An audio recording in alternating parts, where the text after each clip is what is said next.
J'ai décidé de tester un protocole pour réduire l'inflammation de mon système immunitaire.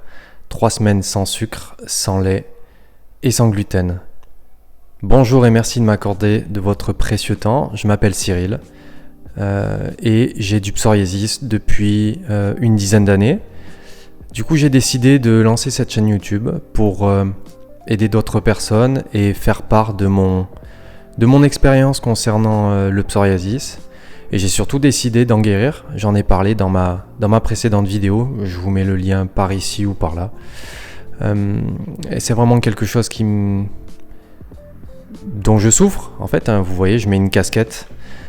C'est vraiment parce que l'état de mon cuir chevelu actuellement, zone sur laquelle j'ai mon psoriasis, l'état est vraiment négatif.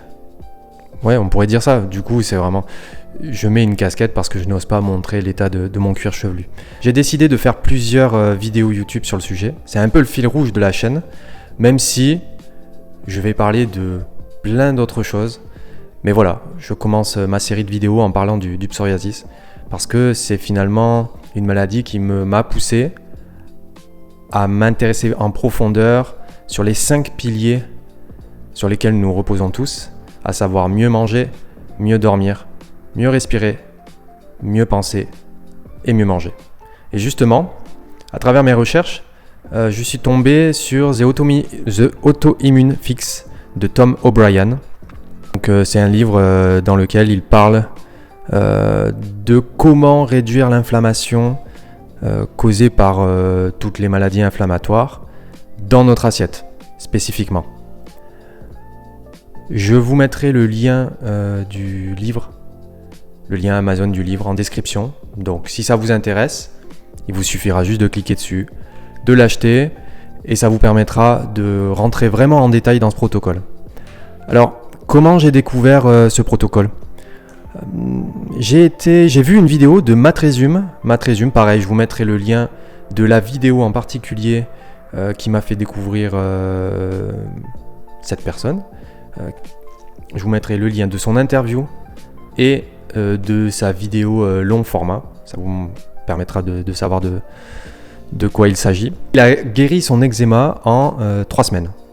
Voilà, il souffrait d'un eczéma vraiment critique et il a pu en guérir principalement par son alimentation. Et donc, ça a éveillé ma curiosité. Du coup, j'ai cherché sur internet le protocole dont il parlait et je suis tombé donc sur ce fameux livre de Tom O'Bryan, The Autoimmune Fix. Alors, qui est Tom O'Bryan ? Je vous lis la description. C'est un écrivain speaker connu à l'international et médecin fonctionnel avec plus de 40 ans d'expérience, spécialisé dans les maladies chroniques et les désordres métaboliques. Alors, justement, je ferai d'autres vidéos sur la médecine fonctionnelle parce qu'après avoir lu ce livre, j'ai plongé à fond dans cette médecine qui cherche l'origine du mal et pas seulement comme la médecine allopathique, vous donner une molécule pour guérir de votre maladie. Parce que là, on traite la conséquence et par exemple, dans mon cas et dans votre cas, si vous avez du psoriasis, vous allez voir votre médecin généraliste. Il va vous prescrire une ordonnance pour aller voir un dermatologue. Et qu'est-ce que va vous donner le dermatologue ? Une crème à appliquer sur les zones atteintes par votre psoriasis pour la soigner, réduire les squasmes, etc. Sauf que j'ai toujours été une personne qui a cherché à comprendre comment fonctionnaient les choses et donc à remonter à l'origine. Et c'est exactement ce que fait la médecine fonctionnelle, à savoir soigner l'origine du mal plutôt que juste la conséquence.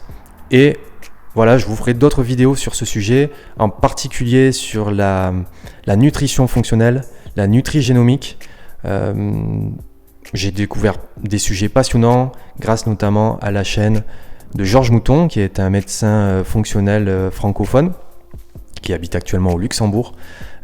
Et dont je regarde beaucoup de vidéos et ça m'amène en fait à finalement à explorer des ramifications liées à la médecine fonctionnelle et à la santé en général. Donc on aura l'occasion d'en parler dans d'autres vidéos. Alors, comment se déroule le protocole auto-immune fixe? Alors, il se déroule en 2 phases. La première phase, phase 1, on va l'appeler phase 1, c'est 3 semaines sans sucre, sans lait et sans gluten. Et la phase 2, c'est la même chose, sauf qu'on va enlever de nouveaux aliments. Alors, dans la phase 1, vous en doutez bien, on va enlever du sucre, on va enlever le lait et on va enlever le gluten. Pourquoi? Parce que tous ces aliments peuvent être inflammatoires. Et finalement, la théorie principale derrière ce livre, et celle aussi que je défends, c'est que si vos intestins vont bien, tout va bien. Et dans le cas d'une maladie inflammatoire comme le psoriasis, qui est pour rappel une maladie dont en fait c'est votre corps qui combat vos propres cellules, enfin ses propres cellules. Donc, grâce à ce protocole, vous allez éviter, finalement c'est une sorte d'éviction des aliments potentiellement inflammatoires, comme le lait, le sucre, parce que c'est un des aliments les plus inflammatoires pour notre corps, quelle que soit d'ailleurs la quantité qu'on consomme.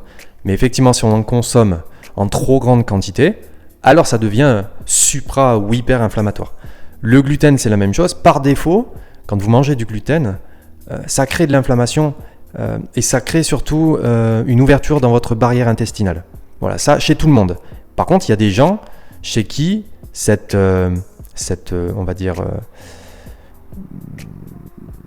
déchirure, cette ouverture de la barrière intestinale ne causera pas d'inflammation supplémentaire. Dans mon cas, cela crée de l'inflammation.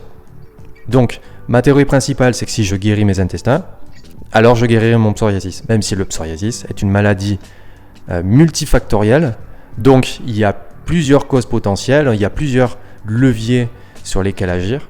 Et c'est justement ce que je vous montrerai, ce que je vous expliquerai et ce que je vous partagerai dans d'autres vidéos, parce que je suis ici avant tout pour partager, pour aider d'autres personnes et puis voilà, pour partager au travers d'une communauté que j'espère nombreuse. Alors les principaux ingrédients que vous allez pouvoir manger dans cette phase 1 et que je mange du coup, puisque je suis en train de faire ce protocole, les fruits, les graines et les noix, les légumes, les viandes, les poissons, en particulier les poissons gras du style maquereau et sardines que moi j'adore et que je mange quasiment tous les jours. Et surtout parce que les petits poissons, l'avantage c'est qu'on limite leur exposition aux métaux lourds. Donc j'évite tout ce qui est gros poissons, même si une fois de temps en temps ça peut ne pas faire de mal, mais puisque je suis amené à en consommer quand même régulièrement, alors je préfère me concentrer sur les maquereaux et les sardines. Ensuite, les aliments fermentés, l'huile de coco, l'huile d'olive, le vinaigre et le miel. En boisson, thé, café, boisson végétale sans sucre du style, alors on ne peut plus dire officiellement lait d'amande ou lait de riz, mais boisson, on va dire boisson au riz, boisson au lait, à l'amande. Vous avez aussi le kombucha. Et donc on va se concentrer quand même sur tout ce qui est aliments sans gluten. Alors dans les aliments sans gluten, vous allez enlever les céréales, seigle, orge, blé, épeautre, petit épeautre et camute. Et contrairement à ce que beaucoup prônent, l'épeautre et les petits épeautres contiennent du gluten. Donc quand vous vous lancez dans ce genre de protocole, ne vous concentrez pas, ne prenez pas de l'épeautre ou du petit épeautre en vous disant « Ah chouette, c'est une céréale qu'on me recommande, qui est bonne pour la santé ». Je vous conseille d'éviter. Voilà, en tout cas si vous voulez vraiment suivre spécifiquement le protocole. Par contre, dans cette phase 1, vous pouvez prendre par exemple du sarrasin, qui est une bonne alternative. Et puis vous pouvez manger pommes de terre et patates douces, en particulier dans cette phase 1. Si on revient sur les aliments sans gluten, donc pas de céréales, pas de cookies, pas de gâteaux, pas de cubes de bouillon, pas de pain, pas de couscous, pas de crackers, pas de croûtons, tout ce qui est aussi imitation de viande ou de poisson. Vous savez, il y a quand même une grande tendance du végétarisme et donc il y a beaucoup de produits vendus en grande surface qui vont imiter la viande. Bon, ça, vous allez pouvoir enlever parce que déjà, c'est l'imitation. On va chercher quand même à manger les aliments les plus naturels possibles. Les moins transformés, c'est vraiment ça la base, de manger le moins transformé possible. Et ce qui permettra justement de réduire votre inflammation. Donc on enlève les pâtes, tarte et quiche, sauce salade et sauce soja. Alors cette dernière, j'ai failli me faire piéger parce que j'en ai dans ma cuisine. Et quand j'ai vu dans cette liste, dans ce livre, qu'il parlait de la sauce soja à éviter, je suis allé voir effectivement ce que je ne savais pas. En tout cas, dans celle que j'ai, il y a du blé. Et donc on l'enlève, tout simplement. Et on n'oublie pas dans les aliments autorisés les fruits de mer qui sont une très bonne source d'iode, de protéines. Et on n'en mange jamais assez, je pense. En tout cas, tout dépend des régions dans laquelle vous habitez. Mais j'ai l'impression que par défaut, par nature, les fruits de mer ne sont pas forcément consommés par beaucoup de gens. Donc 1 à 2 fois par semaine, ça peut être intéressant, ça peut être bénéfique, ça peut être varié. Il y a tellement de variétés, on aura l'occasion, je pense, d'en discuter, peut-être même de découvrir des choses ensemble. Et alors dans la phase 2, c'est toujours la même chose, c'est 3 semaines, sans sucre, sans lait et sans gluten. Mais là, on va enlever un paquet de choses. On va enlever les œufs, les cacahuètes, le soja, les noix, toutes les graines, amaranth, maïs, millet, quinoa, riz sauvage, sorgho, avoine, sarrasin. Bon, déjà là, on enlève quand même un paquet de céréales. Tout ce qui est légumes de solanacées, donc piment de Cayenne, chili en poudre, curry en poudre, aubergine, baie de goji, baie dorée, sauce piquante, ketchup, pommes de terre, assaisonnement pour tacos, tomates, sauce tomate. Tout ce qui est FODMAP, ail, artichaut, asperges, haricots, betteraves, amandes, pistaches, noix de cajou, butternut, céleri, chou-fleur, petits pois, poireaux, champignons, oignons, échalotes, patates douces, igname. Bon là, quand je vois la phase 2, je me dis mais qu'est-ce que je vais manger ? Et je vais vous avouer que cette phase 2, je ne compte pas la faire tout de suite, parce que là, à l'heure où je tourne cette vidéo, Noël est dans moins d'1 mois. Là, j'en suis à mon 10e jour, 10e ou 11e jour du protocole de la phase 1. Donc, je ferai une vidéo prochainement, dans la foulée, sur 1 semaine du protocole pour vous livrer mes apprentissages, mes ressentis, mes échecs, si j'en ai eu, mais je vous rassure, je n'en ai pas eu. Donc ça, c'est pour la prochaine vidéo. Alors, qu'est-ce que je voulais dire ensuite ? Ouais, donc ça, cette phase 2, elle est vraiment, j'allais dire, hardcore. Donc là, il me reste encore quasiment 2 semaines de protocole de la phase 1. Et après, on va arriver sur la période des fêtes. Et en fait, je n'ai pas envie de me sentir trop privé. Donc, je vous parlerai de ma stratégie dans une prochaine vidéo. Mais ce qui est sûr, c'est que je vais déjà éviter tout ce qui est à base de gluten, par sécurité. Je vais sûrement consommer un peu de sucre, mais là aussi, je ferai attention à surveiller quelles sont ces sources de sucre. Parce que pour rappel, dans la phase 1, seul le miel est autorisé. D'ailleurs, dans la phase 2 aussi. D'ailleurs, miel qu'il faut choisir forcément de bonne qualité. Mais vous savez comment ça se passe pendant les fêtes. Vous avez quand même beaucoup de friandises, beaucoup de sucreries auxquelles vous avez accès, que vous achetez. Et donc, ça sera l'occasion d'en discuter et de vous exposer comment je m'en sors durant cette période qui est très clairement, en tout cas quand on suit ce genre de protocole, casse-pattes. Est-ce que je testerai un jour le protocole de la phase 2 ? Je me pose la question. Parce que justement, dans les limites de ce protocole, si vous voulez, si derrière on ne fait pas un suivi spécifique, si on ne fait pas de dosage sur les vitamines, mais ça encore c'est spécifique. Mais si on ne va pas prendre un rendez-vous pour tester quels sont les aliments auxquels nous sommes allergiques. Voilà, typiquement, est-ce que je suis un consommateur quotidien d'œufs ?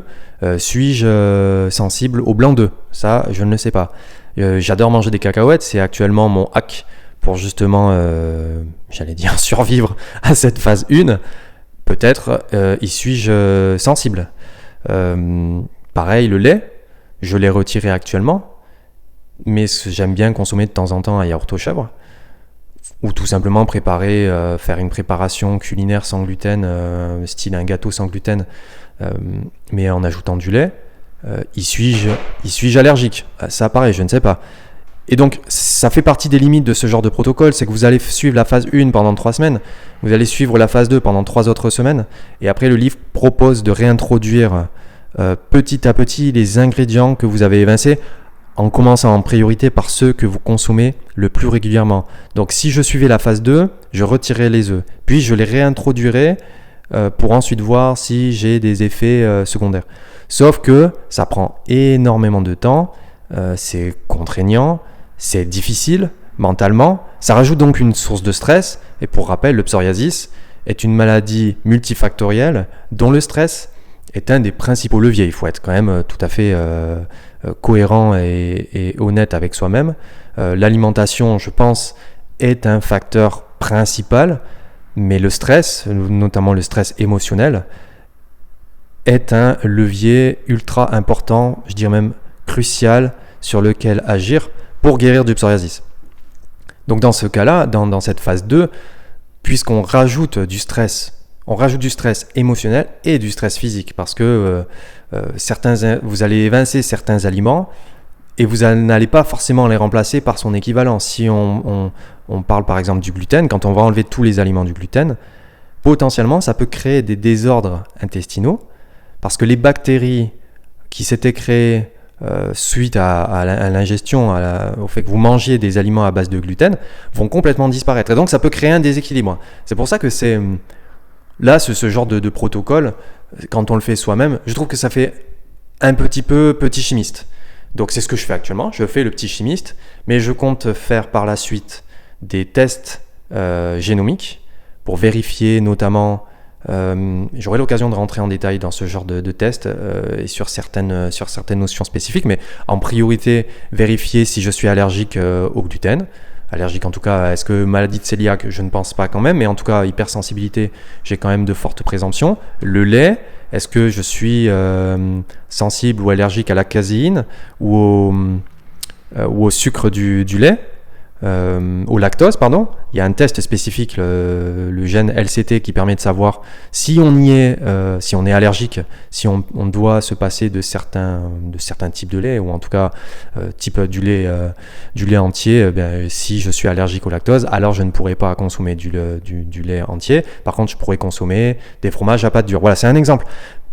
Mais sans recul scientifique, sans mesure précise, objective et sans accompagnement par la suite d'une personne qui va interpréter nos résultats, alors ça s'avère être du test-erreur qui marche bien, parce qu'au final c'est ce que je fais actuellement, mais ça prend du temps et surtout on n'a pas de regard extérieur critique. Voilà, donc ça c'était une des limites, en sachant que j'ai déjà testé ce protocole il y a quelques semaines déjà.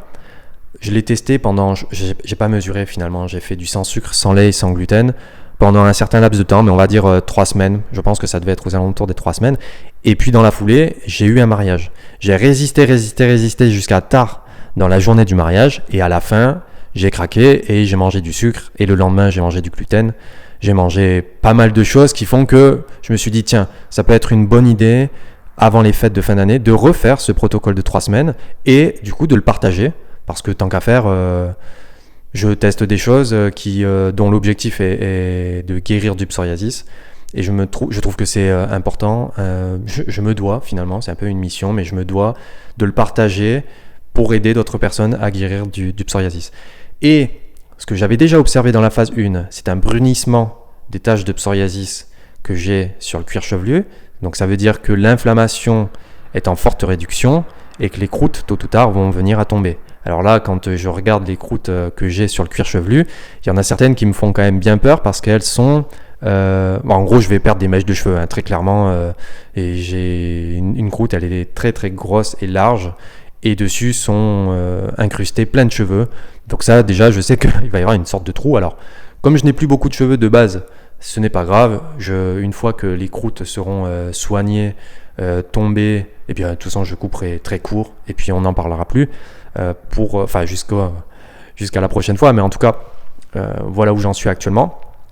Donc là j'ai testé la phase 1 du protocole et ça m'a permis aussi de réduire ma dermatite, parce que j'ai de la dermatite ici là, voilà, mais donc j'ai en phase hivernale, quand il commence à faire froid, j'ai la peau qui devient un peu plus rouge et qui pèle.